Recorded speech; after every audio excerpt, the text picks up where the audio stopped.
Now, moving on to the team they beat in the grand final, the Brisbane Broncos. We have a bit of player movement here. So they have gains. Fletcher Baker and Jaden Hunt, if you want to even consider them gains.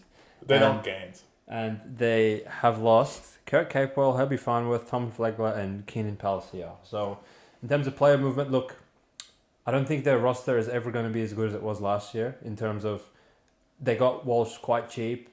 They have Carrigan quite cheap, and Reynolds obviously was paid a quite hefty amount, but these are players that they're going to have to re-sign for more than they were previously on. So, in the salary cap league, you're going to end up having to part ways with players like Herbie Farnworth and Tom Flegler, Kurt Capewell, which was random. I just woke up one day and he's like, "Oh, well, he's just a Warrior now." I was like, "Okay, see you later, trader."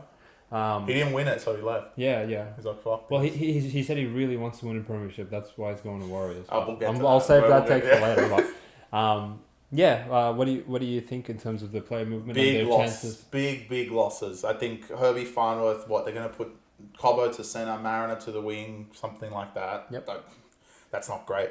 Their forward pack has now just become... Well, Ricky is, he's solid, but he's not special. He's pretty good. But their forward pack has just become Haas and Carrigan. Yeah. Everyone else is totally essentially just... Like Jensen, come on. Jensen. They didn't sign a hooker in the off-season, which I think was a bad sign.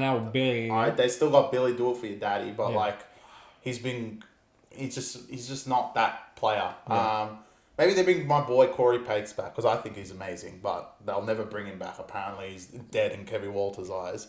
I still think they make a top 4 purely off how talented they are as a team. Still, they still have Reece Walsh, Reynolds, and Ezra Mann, who showed in the grand final. No big stage for him. He's done everything in a big stage. Scored a hat trick. Unfortunately, still had a loss.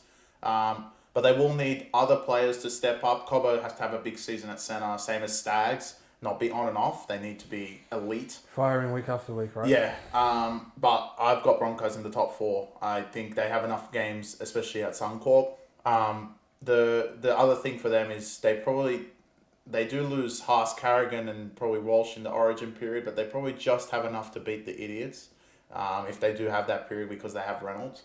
And I guess you have to put him down. I don't think.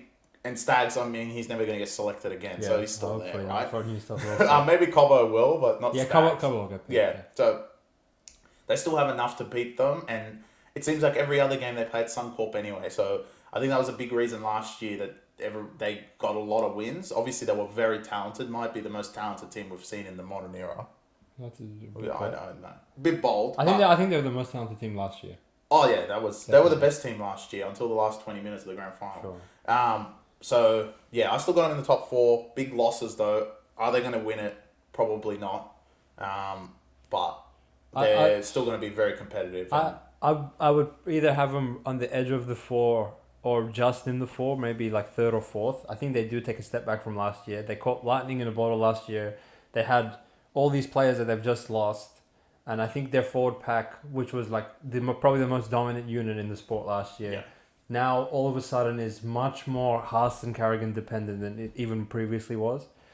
In terms of losing like Flegler and Capewell, like those are 2 not superstars of the forward pack, but guys that you can rely on every single week. Like if they lost like Hetherington or something. Yeah, who cares? Who cares? But now, or Jensen. But like now the problem is not only do you lose those players, but those replacement level players that were like coming off the bench and doing fine, now they're expected to start.